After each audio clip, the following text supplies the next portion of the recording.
and good morning. We are delighted that you could join us today.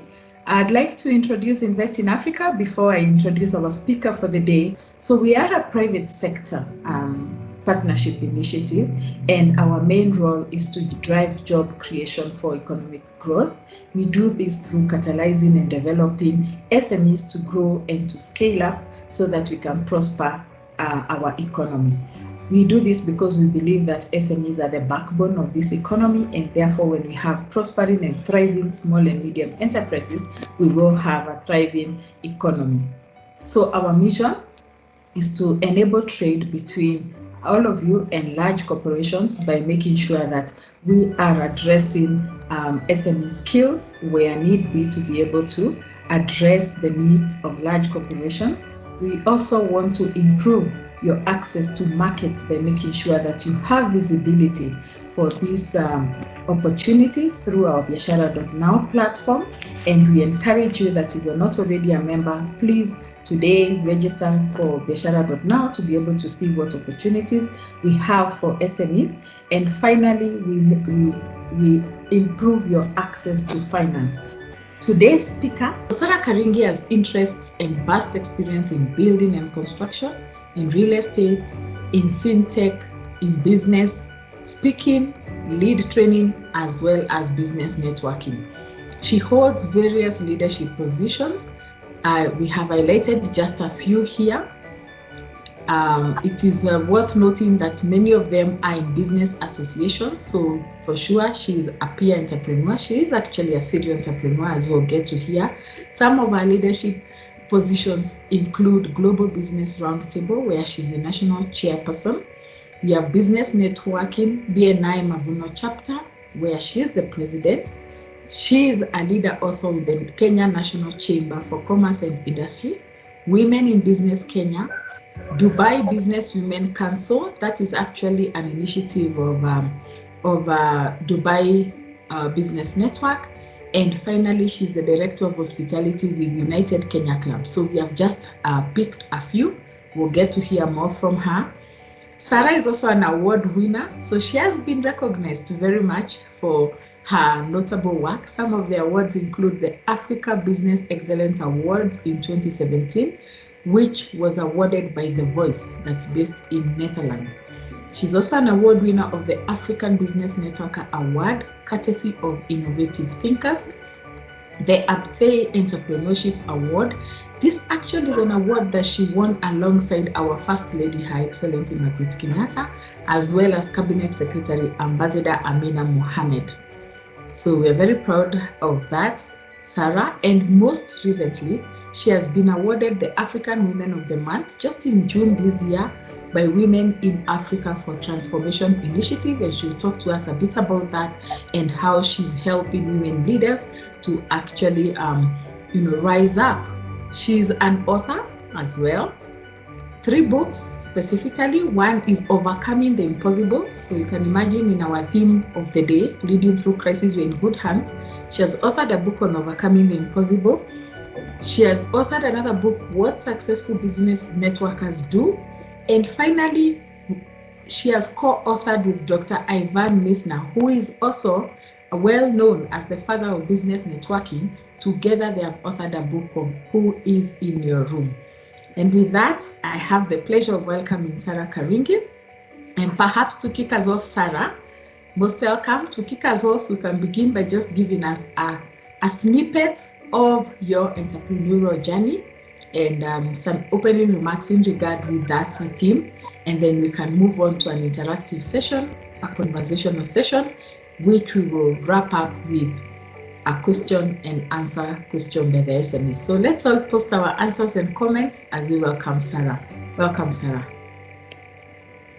Okay, thank you very much, my good friend Terry, and the Invest in Africa fraternity for inviting me to come and speak to entrepreneurs, especially during this time of COVID-19. I would also like to thank you for introducing me so well. Yes, I have many titles, but to me, titles are not as important as the impact that I create in people's lives. So We are here to discuss about leading through crisis. And indeed, crisis is not only COVID-19.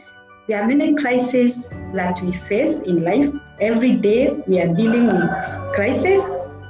And the issue here is, as a business person, you don't want to lose your business, because to start a business, it means you have thought so much to start it.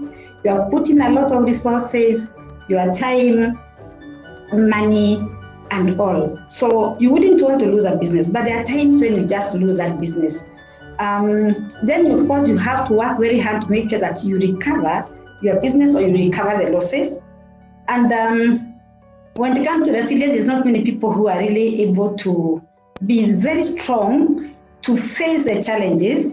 But I want to work with you, maybe through my story, maybe you learn one or two things that will help you to learn how to maybe be resilient, and how to make sure that, of course, your business will not really go down. Now, before I talk about maybe like what brought us here, first of all, I would like to describe who a leader is. And in essence, all of us are leaders. All of us are leaders. If you're in business, if you have been able to help someone, you have inspired somebody.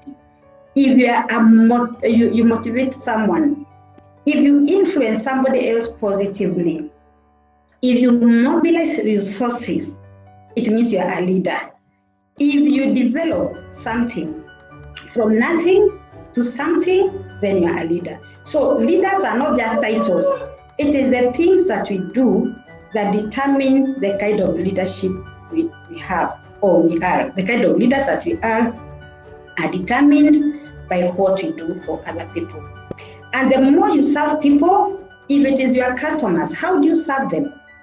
If you don't serve them well, of course, they will go away. So you must have people skills in order for you to become a good leader. And good leaders are not selfish. When you are called upon to do something, not unless you don't have time, offer yourself to do it, because you never know who will come and help you. And when you help or when you lead, you do it because it is coming from your heart. You don't have to be forced to do something. Many times I've seen people being called to maybe help in one way or the other, maybe to support other organizations, and they're like, because I'm not getting money, I will not offer myself. Not knowing maybe that they'll be losing so much, because you see, there are many people also who I've seen, they help so much, and eventually they land very good jobs, or you see someone offering to give them a lot of business, or they offer to connect them to networks that they could never have imagined. So what Jack Welch says is this: leaders look into the future and see the organization not as it is, but as it should be. So as a leader, you must have a vision. It is not that you are starting a business just for survival, just for doing it today. Then maybe even when you maybe you make your money, tomorrow you don't have to bother about it.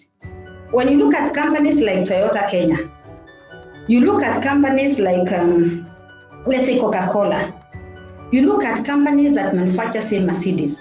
These are companies that were started many years ago.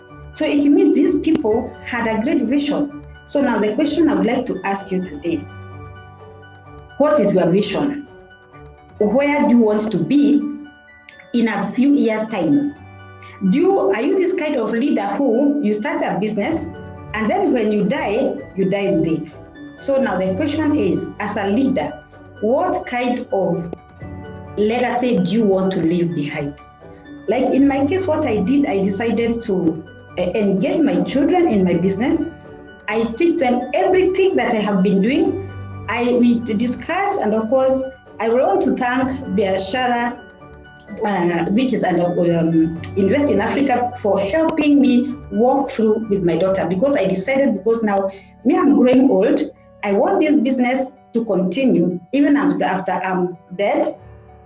So she has been working with Invest in Africa, and there's a coach that has been teaching her what she needs to do in terms of finances, in terms of marketing, in terms of digital marketing, all those things she knows, and also setting vision boards. So I was very shocked to see how much she's 35 years old now, and I've let her run with all our businesses.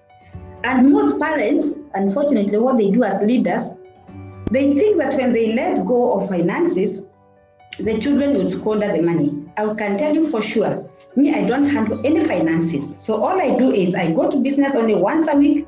We discuss and see what problems are there. And then I have also set structures. So as a leader, you have to set structures such that if you're not there, your employees can also run with the business. Your employees can run with the business. So that is the importance of a leader. So now some of the characteristics of good leaders are what? Number one, a good leader must be a person of high integrity. Can you be trusted by your employees? Can you be trusted by your suppliers? Can you be trusted by your customers? So if you cannot be trusted, then it means you are not a good leader. The other thing is you must be a very good listener. At times, we assume because we are the ones who started the businesses, or because we are at the top, or because we think that we know so much, we cannot listen to people. What is your customer telling you? When they come and tell you, I don't like the way you are packaged, for example, this lipstick, I don't like the way it is packaged. How about if you could do 1 or 2 or 3 things? And then you try to do research, find out why these people don't like the packaging. Because they're the consumers, they come and tell you what they want, so you have to be a good listener. Let me just give you an example of what happened to me some times back. Our business, Summer Enterprises Limited, which we manufacture doors and frames as one of the subsets of what we do. One of our employees, I call them to a meeting and I try to listen to their needs, and they just let you. I buy a cake, we sit, we talk, we interact. That time I want them to make them relax, so that when I want to get information from them before they want, they can just tell me. So now that time the Outer Ring Road was being done, and most of the times we never used to do production. Why? Because there was no electricity. I used to have a very small generator. And then when I was talking to them, one of them said, I have something to offer. Then I asked, what is it? Now, because most of the times we close the business, we go away because the small generator cannot run all the machines, because, okay, we have more than 12 machines and only 2 machines could be run by the generator I used to have then. He said, how about if we could buy a big generator which can run all these machines, and in addition to that, even our competitors can be bringing business to us. Just imagine that. And I was like, oh my goodness, this is coming from my employee. And I said, yes. So I promised that in 1 month's time, even if I didn't have money, I must get the generator. Now, how did I get that generator? To be very honest with you, I was paying a huge loan, but I didn't have a generator. I didn't have money to go and buy that generator. But we have what we call networks. So I went to one of my friends who runs a shop and he sells generators. He's in one of the networks where I am, and I told him, you know what? I want a generator. He came to my place, he took the measurements, he checked the power that should be consumed, and then he promised to get me a 100 kVA generator. And within 2 weeks, that generator was there. So what I did, I told him, I'll go get 1 million shillings, and then the difference, which was 800,000, I'll be paying you 200,000 shillings every month. So do you see, the relationships are very important. So as a leader, you must have good relationships with people, such that when you are in need, they will come and help you sort out some of the needs or some of the problems that you have. So you can imagine if I didn't know this person, what could have happened? So what this did, it gave employees a lot of motivation. Kumbe hata sisi tunaweza kusikizwa. Mahali yenyewe yanaweza kutusikiza. Yani, if you heard the way they were talking, and they were working with a lot of compassion, they were working with a lot of commitment, and you also make them your friends. Yes, I am their boss, yes, but there's a relationship between me and my employees such that when I walk in, you can see the respect they give me. I also talk to them very well, such that they feel I'm not so bossy, that if they have a problem, they can also come to me. Now, another characteristic of a good leader is that he or she is disciplined. What is discipline? Discipline is doing something even when you don't feel like doing it. So when you don't feel like waking up in the morning, do you tell yourself, I know today it is raining, or today it is cold, or I don't know there is this or the other, or there is this crisis, so should I wake up or not wake up? That is the time you should wake up. Try to think, whom should I connect with so that he can help me with one thing? So even if you don't feel like doing something, wake up, go and do whatever you have decided to do. And then the other one is resilient. Now, when I talk of resilience, I will say I'm one person who is very resilient by all means. I remember this one time my business was set on fire, and I looked at myself and I asked, goodness, now what am I going to do about this business? I would walk there and I just see charcoal. And I didn't know what I was going to do. So 3/4 of our business was set on fire. So that was a crisis for me. I didn't have money to start the business, but I had to think through. I had employees that I was supposed to pay. And then someone asked me, Sarah, you mean you didn't have insurance? But tell me, which insurance company will pay you tomorrow because the fire has consumed everything? They will pay you tomorrow. And the business has to start running. So there were so many naysayers. Oh, you don't even need to start this business again. You close it, do what? You get all kinds of people. But are you this person who listens to negative talk? You have to sit and think. And if you're not able to come out with solutions, go to people. So what I did first of all is to sit down and think through what I was going to do. So I went to the person one of our suppliers for spare parts for the materials, for our machines. And I told him, you know what? This is what has happened. I opened up and I told him, now I have been supporting you all the years, even when my husband was alive. And because we have been very loyal customers, can you help me this time? Because I know I have this problem. Guess what? That man told me, anything you want from my shop, come for it. Imagine if now I had that fear, what will he think about me? Or even having doubts. So I went to him believing he was going to help me, and I never paid him anything. So every time I would go, I would take a few parts, like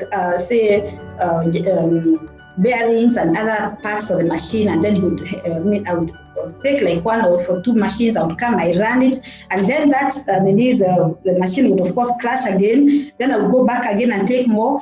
Okay, it cost me a lot of money, but he allowed me to pay in installments, slowly by slowly by slowly. I actually took 2 good years before I could complete paying him.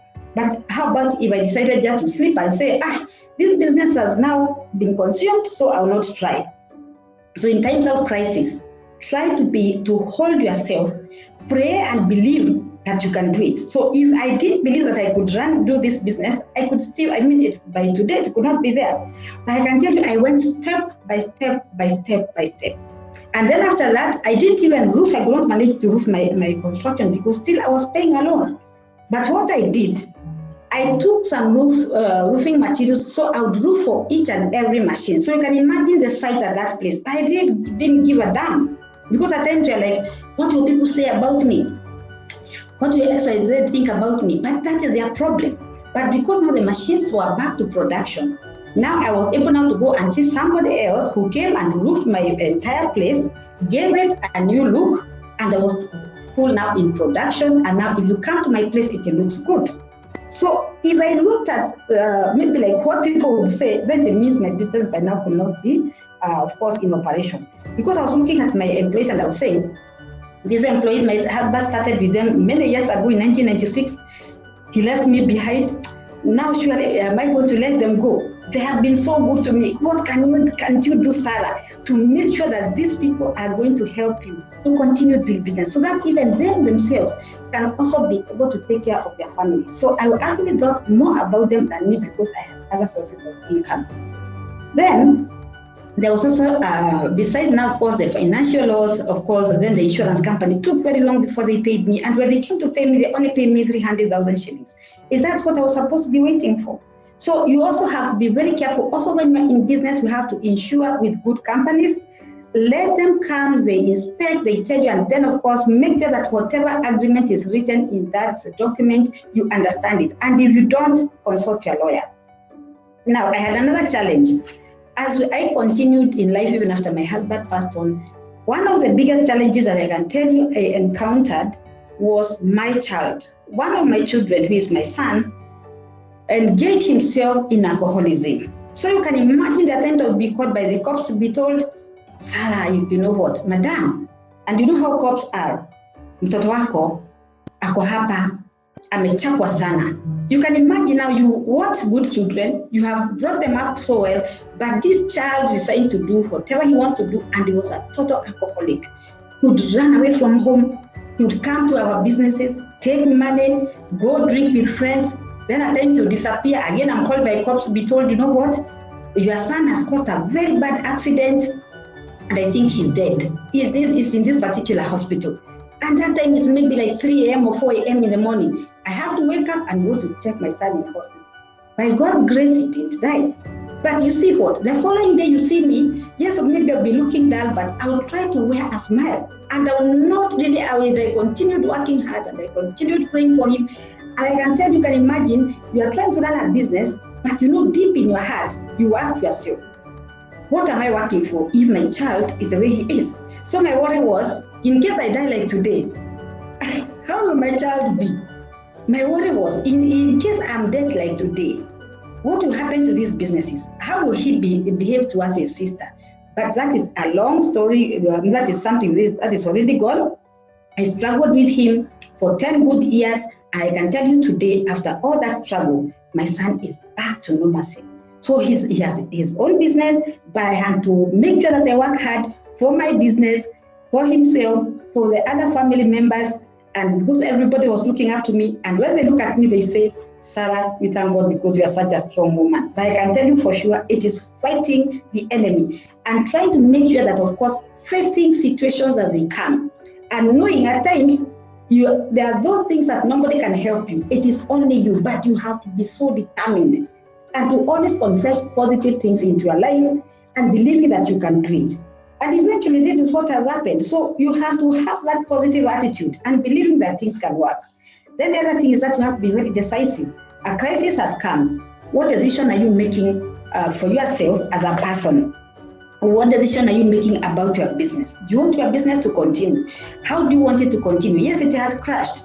There's a friend of mine who runs a tours and travel company. What he was doing was he was just dealing with foreigners. So they come to Kenya, they come from New Zealand, Australia, America, and then you take them to different places. And then one day, when now this COVID-19 came, that was when it was announced in, say, I think March, I met him, and then he was telling me, he was just crying, and I was telling him, you know what, if I were you, probably what I would do is just to change the course like a river. And we talked, I think we talked for 2 hours. And I was telling him, you know what, right now, I'm doing flyers, put them on Facebook, put them on social media. Tell them that now you can take people to these different parts of the country. You can go to Mombasa, you can go to where, even if we don't know how things are going to be, but let them now know that you have changed now from just taking people from different parts of the world, that you can do local tourism. And eventually he could not see sense, but after I think about 3 months, he thought about it, and I can tell you for sure, today he's doing very well. And then the other thing is that, of course, as leaders, we must fly against the storm. Let us be like eagles. When other birds run away from the storms, they fly away from the storms. What does an eagle do? It runs, it flies against the storms and goes above the storm. Of course, so it means, of course, whenever we have crisis, we need to face them directly. We don't have to fear, and we have to fly with other eagles. Look for somebody who can walk with you and tell you things as they are. Let them also share with you their stories. How have they overcome? What are the challenges that they are facing? How are they overcoming the challenges? Who has helped them? And let me tell you, positive-minded people will always give you the right answer. They will not tell you, give up, close your business like I used to be told. Or maybe you can just sell this business as it is, because many people are telling me, sell the machines as scrap metal. But guess what? Those machines were heavy industrial machines. If you look at them today, they look new. So it means that we just have given up because I listened to the wrong people. So the question I want to ask you as a leader, who are your associates? Who are the people who walk around with you? Who are the people who tell you things as they are? When I go wrong, they also come and tell me, hi, Sarah, here, you've done wrong. Now, there's a group I'm leading. I can tell you the other thing that we need to do is that we have to set goals for ourselves as individuals. My personal life, I have my own goals. How about business goals? Now, business goals, I sit down with my team and we set goals for our business. So what do we want? Why do we want it? by when do we want it? So you have to set very clear and specific goals which you want to achieve by a particular time, and then you keep on working towards them. So every week you have to check how much have we achieved, what has made us not achieve this. So you have to set goals that are very realistic. There's no need of you saying that you want to go to the moon, yet you cannot even be able to go to maybe a distance from here, maybe to about 1,000 kilometers from the ground. So it is good for you to set goals that you can be able to manage to do. And then you have to allow yourself to be led by other people, so to be told maybe where it's going wrong. Then when you see things are not working, then you sit back again, you sit down again and set goals that, of course, accordingly. So now there's a group I am leading, and this is Business Network International. I'm the president, as I have been introduced. And I'm one person who is so much resource-oriented. I can tell you for sure, when I took over the presidency, I said I want to see my chapter doing so well in terms of business, in terms of referrals. So now I look at the results of each and every individual who is under my leadership. And there is a team that works with me. And then this team, we sit and then we agree this is what we are supposed to do. And then my work is to encourage them, to push them, to do what I can to see that we are actually achieving. And you can imagine for the last 8 months, we have been able to achieve 106 million Kenyan shillings. So when people are complaining and saying, oh, there's no money, oh, there's no this, oh, there's no what, there are those people who are actually getting money. There are those who are also getting new ideas. There are those who are being told, no, because things have changed, let us change. Don't continue doing something the same way you are doing before, because of course, this time things have changed. How many people have you seen are applying technology now? They are using apps to make things work. And at times people say, you see, because I don't have 1, 2, 3, 4 things, I cannot succeed. Who said that? If you look at Uber, they don't have their own car. I was telling somebody else the other day, she was saying, oh, Sarah, now you see my business has closed. Then I asked her, okay, you are selling mitumba. That is the time when mitumba, they were saying that, of course, there's COVID-19. Then I told her, now, right now, people are at home. Can you think of changing and now start selling cereals? And then she was saying, you see, my daughters just sleep. I said, don't let your children sleep. Go buy cereals. Give each child, maybe it is beans, let them, of course, remove the shaft, another one should remove another, then let them pack, and then within your estate be a supplier. Today, that lady is doing so well. So are you willing to change or just to stick to whatever you are doing because COVID-19 has come? No. Start thinking, what else can I do? And in case you're not able to do it, ask somebody else to help you. So now, there are times, of course, I know this particular time there's been tragedy, and then, of course, people have closed their businesses. There's a lot of confusion, and there's a lot, of course, I'm not saying that, of course, we are human beings, and we have to go through all this. But instead of us collapsing, dying, or committing suicide, or giving up, let us associate with the right people. So I know some businesses have been affected, like the tours and travel businesses, like the schools and the institutions of higher learning. And one thing that I want to tell people, because I try to think of how will tomorrow be, and especially in this particular type of business.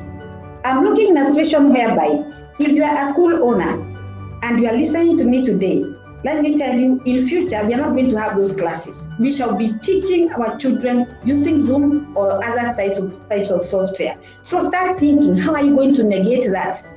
Instead of you building so many, even like universities, you can see what is happening. So of course, it means the government will start thinking of changing the policy and making sure they are going to work with internet that is very strong, such that any child who is at home can be able to reach, of course, get education. So those people who think or want to start building many, schools and big, whatever, I don't know, institutions of higher learning, you had better start thinking about it tomorrow. So I would advise, or what I think and what I know that is what is going to happen because of what is going on, is that, of course, the way the children are going to school in future, that is going to stop. And then look at real estate. Like I'm in real estate. I realized that, of course, now we have some rental houses. And I realized now when this COVID came, I was going to lose my tenants. So I sat with my daughter and my son, and we said, now, instead of losing these tenants, and we can see they are suffering, we are human beings. What if it were me? What would I want? I said I would rather lose that income, but I take care of these people. So instead of losing them, we gave them 25% of their rent from April all the way to August. So you can imagine 6 months without getting 25% of your income. But guess what? Those people have been with us. They did leave. They are happy. And then, of course, even when they leave, they bring somebody else. Why? Because of taking care of people. So we need, even as we lead, we need, even when we have problems, let us not assume that it's only us who are suffering. Those people don't have an income. Others have reduced income. So now, I had to say, now, okay, yes, we need this money so that we can pay the loans. But these people are also suffering. So what can we do to maintain them? What kind of action can we take to show them that, of course, we care? And I can tell you for sure, those people are good with us, and I'm happy about them. So now, I would also like to take you through now 5 steps that will help you to navigate your business during this time. Number 1, how I manage the crisis myself, or how I'm still managing, is to accept there is this problem. You see, okay, as a Christian, and I believe, of course, I'm not saying this because I'm a Christian, we are told that for us now, of course, to be saved from our sins, we have to accept that we are sinners. So even in life, what I say is, when maybe I have a problem, do I accept that I'm sick? It's like going to a doctor and telling the doctor, you know what, doctor, this is how I'm feeling. I accept I'm sick and I want you to help me. So number 1 thing that you have to do is to accept the crisis is there, but I need help. The crisis is there, but I'm not the only person who is affected, and whatever is happening to me today has happened to other people. There are many people who start businesses. They try once, they try the second time, third time, 5th time, 10th time, and they are not able to succeed. But they keep on trying until they come out strong. And maybe you can try one business and you're not able to succeed. You try another one and you're not able to succeed. But you can keep on trying and trying and trying up to a time when you are like, now, I know. And you see, what I say is, even when you fail, you are not a failure. The good thing is you have learned something along the way. So when you fail, there are certain lessons you have learned along the way. And you get to know, of course, what you need to do in order for you not to go back to the same problem. Now, then the other thing that we need to do is to know your philosophy. Number 2 is know your philosophy. Who are you? What are you known for? Are you about people or are you only about profit?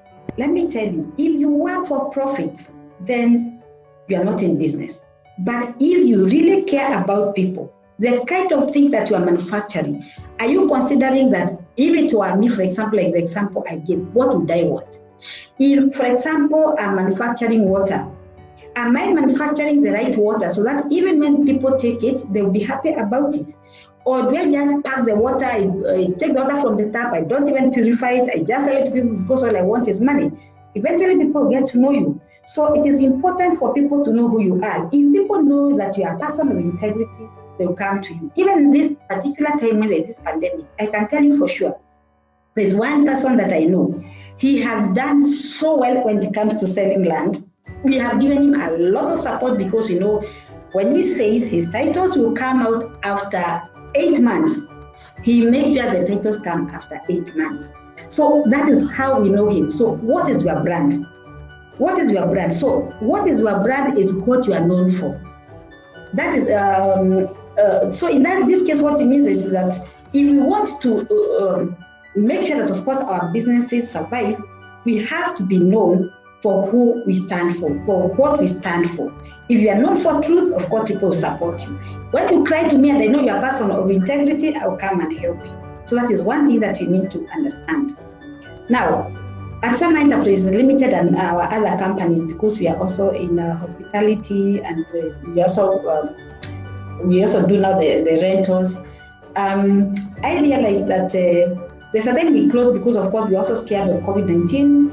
And then we started saying, now, because we are closing the business for about a week, or maybe we didn't know when we were going to open. My daughter was so scared. She said, Mom, we have to close the business. Or, you know, now we don't want our employees to be sick. So we sent them home for 1 week. And then after that, I said, no, we don't. But the president has not said we close. So she said, no, ma'am, I think it's better we close for now, and then after that we decide now what's next. So what we did, we bought for them food for a whole month. Do you know those employees today? But they know all along we have been taking care of them. So even if we tell them to come at 6 a.m., they come at 6 a.m. when we have a lot of work. When we tell them to come at maybe even to stay on up to 7 p.m., they stay up to 7 p.m. just to do production. Why? Because we take care of them. So how do your employees take you to be? Do they take you like someone who just wants to use them for money, or is it that do they think of you like this very harsh employer who doesn't even care about them, all he wants is money? And then do you also give them sanitizers? Do you give them something else, of course, to make sure that of course, you take care of them? So that then means that, of course, as business persons, let us not just focus on ourselves, but let us also focus on others. Now, there's another thing that I would like us to know, that we don't have to be so rigid that we don't want to change. Are you flexible? So the other thing is that as a business person, you have to be flexible. You have to learn, you have to unlearn what you have learned, and you have to relearn something different or the same thing but in a different way. So as entrepreneurs, as business people, we have to learn new things. So you have to either keep going to the university to learn, maybe you can go online to learn something. You have to learn from your competitors, you have to learn from your employees, and even the way you thought that probably you know how to do things, you have to change. Because if you are so rigid, it means, of course, you stay there with your rigidity when other people are doing something different. So every time you have to keep on learning what is happening in my industry, who is the person who is doing it, who is the person who can help me. And at times we assume that young people don't know so much. Let me tell you, the people who have helped my businesses are young people. I sit with them, I listen to them. They come up with ideas. We're like, oh my goodness, these people know so much. But we look at them and like, these young people, they know nothing. Let us not be dismissive, especially when it comes to digitization. Let me tell you, young people have a lot to offer. So let us be flexible as much as we can. Now, I would also like to say something, like when I talk of flexibility, this time when we were just sitting at home, I was going through now the WhatsApp, and then this one time I saw somebody post in a group and say that they want sanitizers, 5,000 pieces. One that is half liter. And then I said, Sarah, even if it's not your business, maybe even at times I do business, when an opportunity comes, I fly with it if I'm able to do it. I don't delay. So I saw this particular text that was sent by somebody. I was working for an NGO, they needed quality sanitizers, and I said, Sarah, this is an opportunity for you to do business. And what I decided to do was to engage another company that manufactures sanitizers. And then I said, all I did was to connect one person, of course, now the buyer and the seller. So what I did, immediately I engaged him as I chatted him, I said, I know somebody who can do this. Then he asked me, are you sure, sir, this person can supply within a day? I said, yes. So overnight, they continued manufacturing, and the following day, those goods were ready. So what happened was, he took these sanitizers, they were supplied to him, money was transferred, of course, first of all, money was transferred to their account, and then you can guess how much I made. That's not a business that I do. So I was flexible.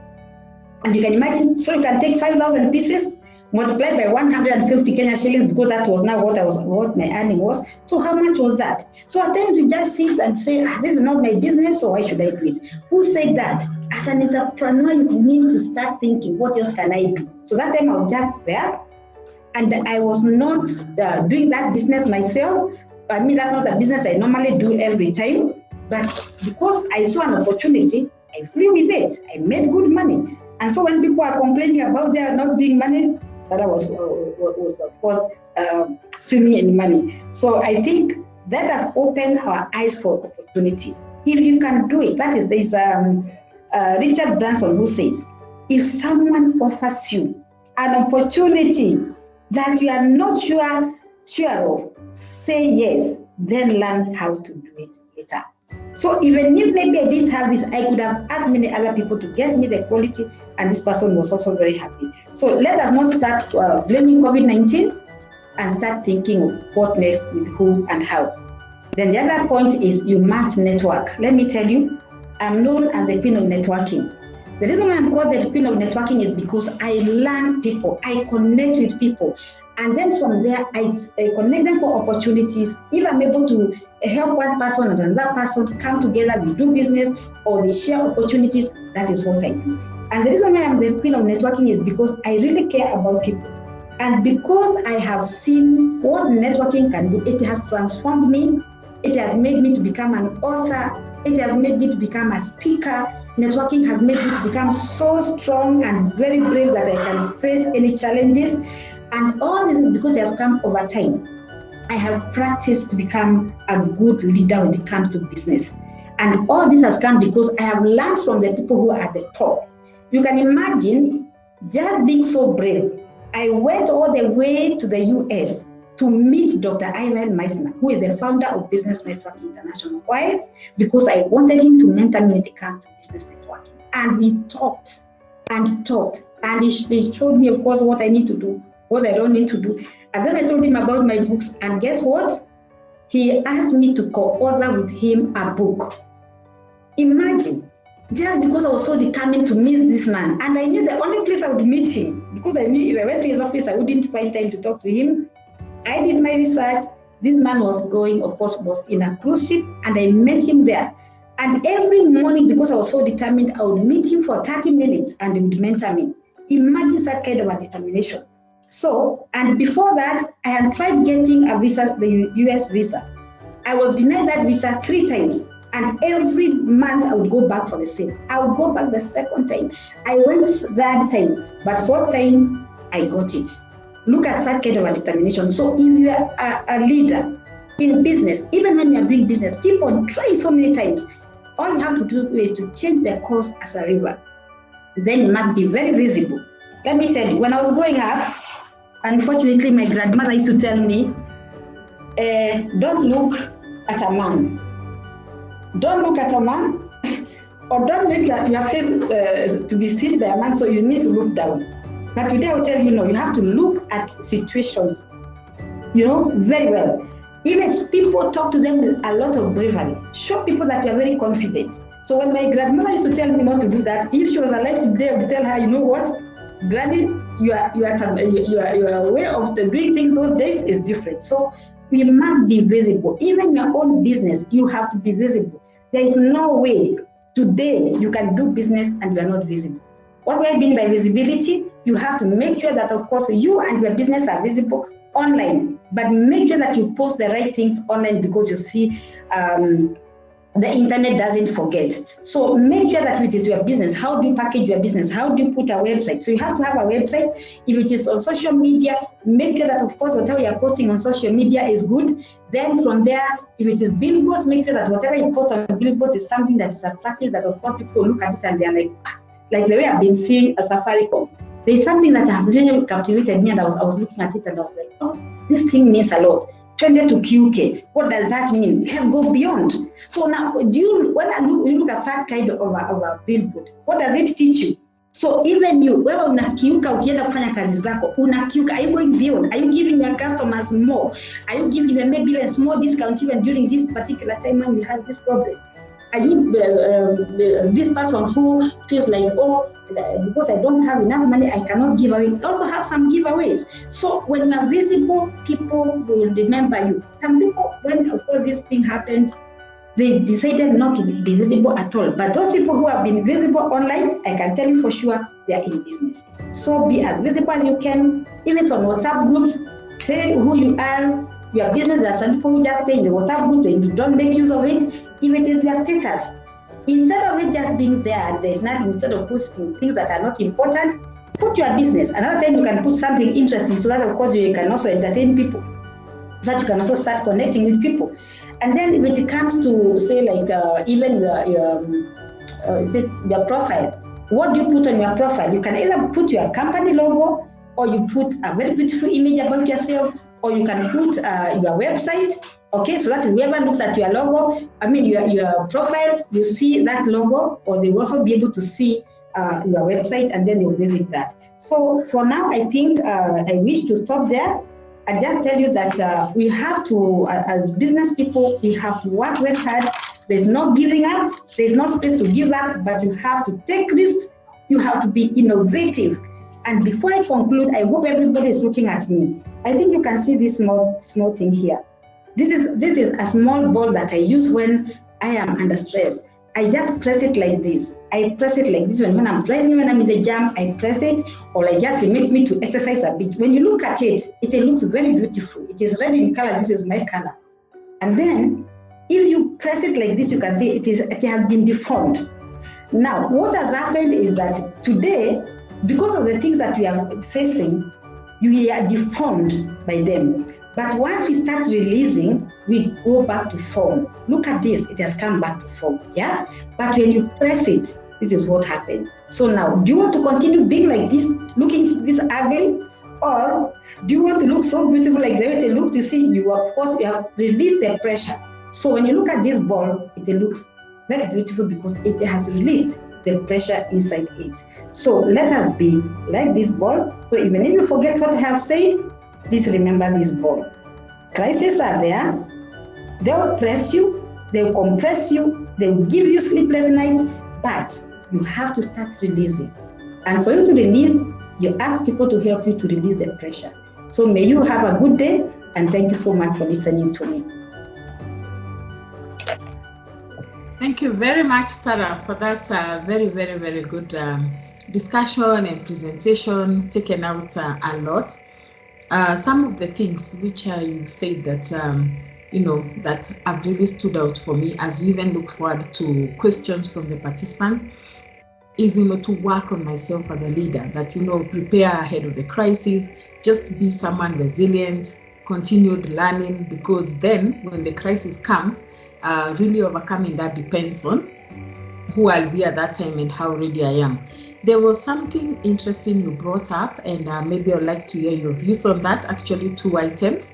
And the first one being that, you have your realistic plans, everything is set, but of course, when you're thrown off course, that, we should not be so rigid or stuck, but you should be quick to adjust, change, and keep moving. And many of the SMEs during this time of pandemic are thriving because they were able to pivot, or are being able to build back better now because they are finding those opportunities to pivot. And maybe we'd like to hear from you in terms of your businesses. What were those moments really within COVID or any other crisis that you perhaps missed the sweet spot, and you got to a point that,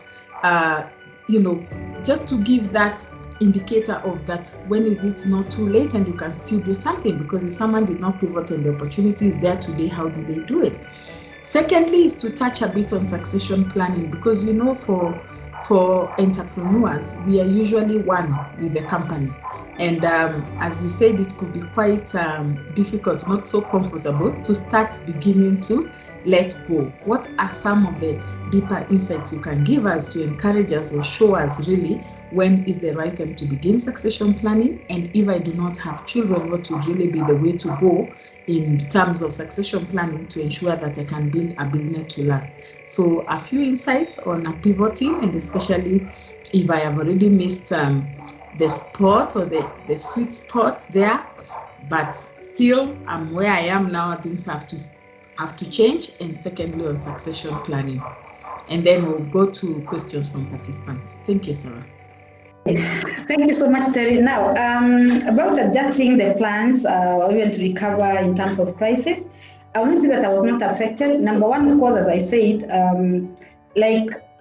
at some enterprises, what we do is that, we do construction. That is one thing, one of the departments that we have. The other one is that we manufacture doors and frames. The other one, we supply construction materials, that is river sand, we supply ballast and everything that costs to put materials. Now, what happened is that now when this crisis came, number one, construction, of course, went down. So this particular time, of course, for people that, of course, we were supplying the materials, they told us to stop. So, of course, that was now, that went away. But I would also like to say that what also has saved us as a business is that my late husband had set the businesses very well such that most of our businesses we operate from our own place. So we don't have rent that we pay, of course, from to anybody. So for that one, I think we were covered. But then if it is materials, what I decided to do, of course, we source directly instead of putting them in a certain place like I used to do before, because I used to encounter people stealing. So we just source direct from the people who crash, which is ballast. If it is sand, of course, we also source it. So we just talk to our clients and tell them, now tell us how we are going to supply you. So of course, now that is how we were able to do that. But because of this crisis, we have now, of course, we cut down now on such supplies. Then when it comes to manufacturing, there were some customers who kept coming to us and they had asked us to manufacture the doors and the frames. And we continued doing business in a very small way. But what we did now was, instead of us not doing anything, my daughter engaged in marketing the business online a lot, seriously, than before. So we became more and more visible. And I can tell you the people who kept engaging us when they were on holiday, because most people, of course, used to be at home, are the ones who are coming now to buy from us now. So those now became our customers. So even when you are going through this crisis, the thing that you can do is to be as visible as you can, be as engaging as you can. If you are on WhatsApp, let people know what you are doing, not unless in that particular group you are not supposed to market or advertise your business. And then if it is talking to people, wherever you go, let people know what you do. Now, on succession planning is that is good, and I don't know at what point I'll say, okay, or what, to be very honest with you, I started engaging our children when they were small. That time, my husband was the one who was doing construction. I used to source for him the materials. So I would go with the children, put them in the car even when they didn't want it. I would go with them to different places. I source materials from them. So in short, what I was trying to do, and this is something I learned from the Asians, is that I would go to an Asian shop and I see children with their parents. And they would be told, bring this particular thing. This child is only 5 years old, and you see that child bringing the item. Another would be told, do 1, 2, 3, 4 things. Another would be told to do accounts. And then I asked myself, what is wrong with us Africans? We can't do what these people are doing. And that is when I started now bringing children now in the business. At times I would go to where my husband was. At times I was still working for the government. But over the weekends, my work was to source for him materials for building different sites. So I would go with them. So they started becoming interested in the business. I'll tell them, this item is called this, is called this, is called that. Okay, currently my son is not with me, but when it comes to succession planning, I have talked to them, I have given them shares in the business, and even if it is not my children, who said it's only your children who should run with your business, even after you are long gone? Give your employees shares in the business. You sell to them, or you go to a lawyer, let them know how, maybe for them to own the business, such that even when you are not there, or even if your children are not there, you can still continue. Of course, they can continue with the business, because there is no point of you starting a business that, of course, will be dying tomorrow. Then also you need to consult with the people who can help you to grow your business, such that if it's a lawyer, they can advise you about the succession. Or even like, I remember I went to Strathmore University, so they were teaching us how to, of course, now have the succession going on. And that is why I also brought my children to listen to those talks. So anytime you hear the succession planning talks or education, you need to bring people, even if they are maybe like your employees, the ones that you feel they can run in the business. That is the advice I think I can give to you. So it is not that, it's only your children who can succeed you in business. No way. Just sell shares to you and other people. Right now, let's say, like, for example, Okolea. Okolea became a director and an investor in the company. We lent money, and then after that, of course, we had a very serious crisis in that company.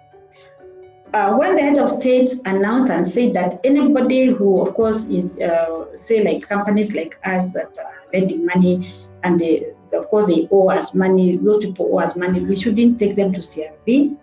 So many people stopped paying us. So you can imagine now here we are doing money lending, but people are not paying us, and there's nowhere you can take them. So what did we do? Under this crisis, we decided that some of the directors, their salaries had to be cut by half. Imagine. And then if it is now collecting the money, we have to spend more money trying to collect this money, even to try and sweet talk them so that they can pay us. So each business has its own issues. But you see, Okolia, even if maybe the directors are not there, the investors are there. People have, the investors have a share in the business because they are shareholders. There's a stake in the business. So even if maybe our CEO is not there, the business will still continue. So are there shareholders? So you can make sure that, of course, all you have to do is make sure that, of course, the business has continuity. You don't have to be there, but then, of course, you have to set structures so that can continue running even in your absence. So that's it.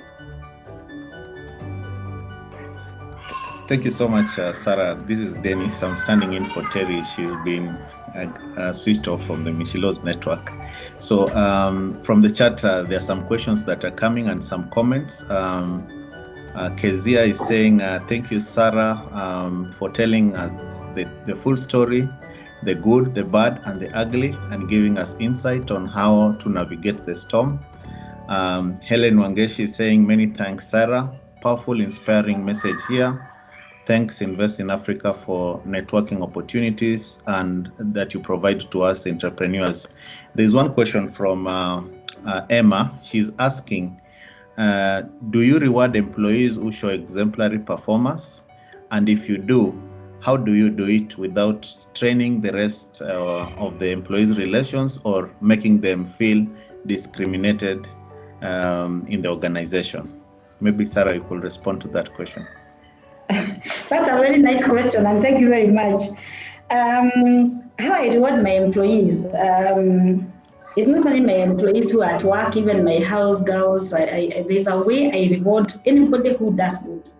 And those who don't perform so well, I set a bar and I say that, okay, this is what we are going to do. So what we do is, I ask them to pick maybe with an employee of the month. It is not me who does it, so they won't say that Sarah has favored, say, David, or Sarah has favored Susan, or Sarah has favored Wairimu. No. I tell them, now this month, I want you to pick one person that you think is the best employee of the month. Then even at the end of the year, I want you now to tell us who is the best employee of them. Then, of course, we shall look at, of course, the parameters, whatever we have set for them, because we have to check through and see this is what they have done, this is what they have done. Then from there, now we say, I tell them, now I want you to tell me who is the best employee of the month. So they check, and I tell them, okay, the person that we shall reward is the one who comes early for the at work, the one who talks very nicely who treats the customers very well, the one who takes care of the machines.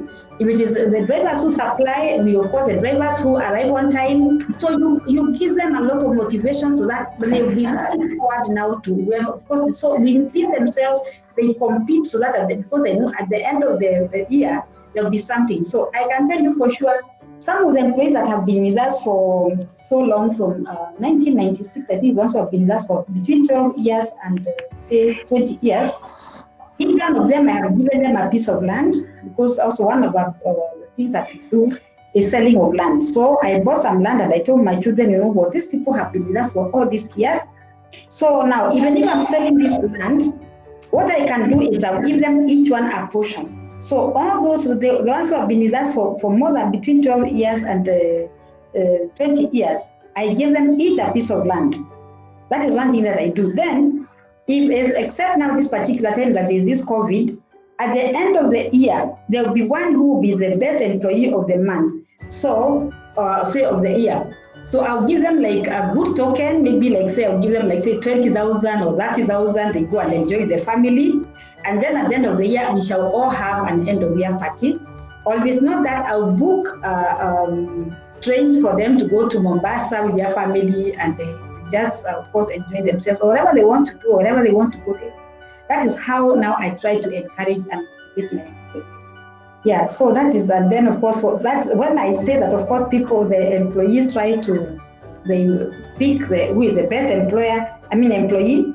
That shows, of course, I'm not discriminated on any, because if I pick on one, they'll say, she has favored David, or she has favored Eunice. No? So you have to be very careful as an employer, not to make them start feeling like Why are you favoring some and not others? And they already don't know maybe this particular employee has a problem. Then after that, I will ask them, why is this employee the best? They will tell you. This one will say, this is what she does, this is what she does, this is what she has done. With a time I was making some mistakes, she came and told me that, you know, what I'm doing is wrong. You see, they are also correcting themselves and working towards the growth and the development of the business. So for me, leading has not really been a problem, but the teams that I lead, I can tell you they are successful. So thank you very much. Thank you, Sarah. This is Terry, and apologies, everybody. I'm back. I just had a bad connection. I'd like to read some comments for you, Sarah, before we take two final questions and come to a close. First, Ongeshi Muruki says, these are very good insights. Angela agrees, awesome session, Sarah. Thank you for sharing so authentically. James says it has been a captivating presentation. And Helen, many thanks, Sarah. Very powerful, inspiring message there. Again, Kezia is appreciating you for the great session, for telling the full story, the good, the bad, and the ugly, and giving insights on how, you know, SMEs can navigate the storms. So to just pose to you an additional question, and maybe we'll come to a close after that. So Chris Tioko, he likes the synergy, the passion, the tenacity in you, and is giving his congratulations. So the question is, are you willing to work with somebody or a business entity in a joint venture on big construction businesses? Or finance such projects? Thank you. Okay. Thank you very much, Terry. Okay, I may not be able to finance the project, but I partner with some people because already I have knowledge in construction. When my husband passed on, he used to be in construction, so he always used to push me to go to the construction site. I will not say that I have 100% knowledge on construction, but what my late husband taught me was always, and I repeat always, please don't take shortcuts and don't use substandard materials. He always told me, I would rather we move slowly in this construction, but we use the right team of people. The right team of people, of course, is you make sure you have an architect. He was an architect himself. He was an architect. And then he would also tell me, make sure the materials that we bring. So we would go to different suppliers of steel bars.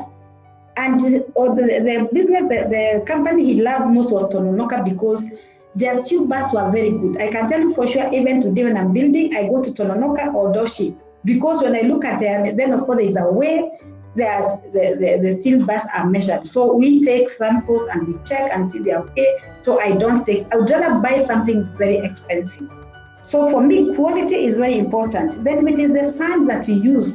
We don't use substandard sand. I would rather not build for you if I know the sand that is coming, the site is not of good quality. So I became a good student. I learned what I'm supposed to do, the people I'm supposed to work with, the right team, and no shortcuts when it comes to business. Anything I supply to you, I can tell you for sure, I can consume. The door I'll manufacture for you, I will not take shortcuts. I will make sure the door I'll supply to you is a good quality door. When they come to fixing, if there's a problem, I will admit there's a problem. I'm going to remove this door, let me incur a loss, but I give you another door that is going to be good and better. So I have those principles that I have set in my business. My employees know I don't take shortcuts, and they too should not take shortcuts. And neither should they shortchange a customer. So I'd rather make 5 shillings than make maybe like 1,000 shillings, and then I know that, of course, Terry, I'm stealing from you. I will not do that. So thank you very much. I don't know whether I've answered the question. Thanks a lot. We'll put up a slide for your contacts to connect with you, and Chris Tioko, feel free to connect directly with our speaker of the day, our SME mentor for Invest in Africa, Sarah, to really pursue, because he wants to know whether there is an opportunity for a joint venture or to work together. So perhaps through making that connection, we will come back and hear something good came out of it. At this time, I just would like us to wrap up and come to a close, just to give you, Sarah, a minute to give any closing remarks, any key areas you felt that really, this is an opportunity to come out, and especially if they've been inspired by the question and answer session. Welcome, Sarah, for closing remarks for the session before we go through the closing. Okay, thank you very much. Now, there's something I learned today from Chris Kirubi, and I think that is what I'm going to tell you, because on his Motivation Wednesday, I picked this.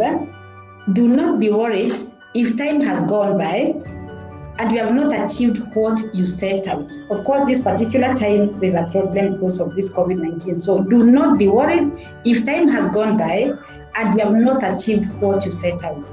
A wise man once said, if the plan doesn't work, change the plan, but never the goal. So evaluate the strategy, see where you went wrong, and revise the plan. That is something very strong. So when I read this, I said, yes, COVID-19 has come, but this doesn't mean that, of course, we change the strategy. This doesn't mean that we change the goals. We may take longer to achieve our goals, but we don't have to give up. We have to set more plans or new plans, but make sure that, of course, we are going to achieve what we have set out to achieve. So I think that will be my closing remark, Terry. Thank you. Thank you very much, Sarah. It's been such a pleasure hosting you today. And before we close, I do see our country director is on the call, Wangeshi Morioki. She made a comment actually on this, and I'd like to invite Wangeshi to say any words before we close the session.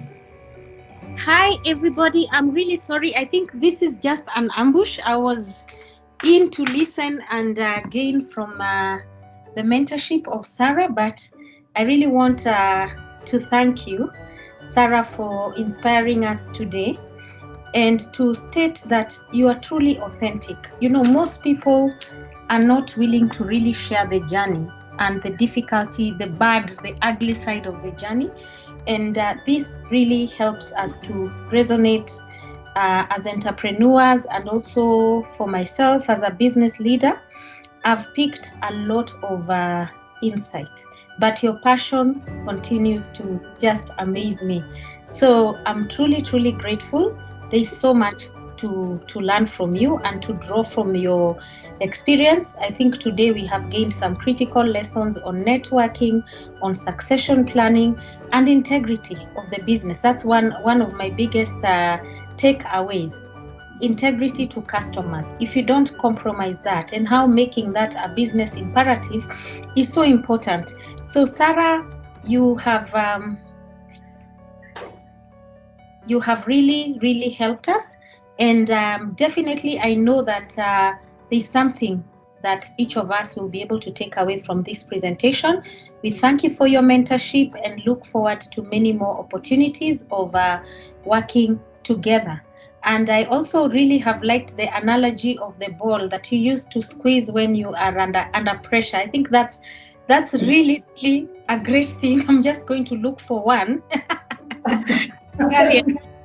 I always have it, because stress is part of the journey, but how we manage and come out of it is important. So thank you very much. We wish you all the best, Sarah, and congratulations for all the great things that you are doing.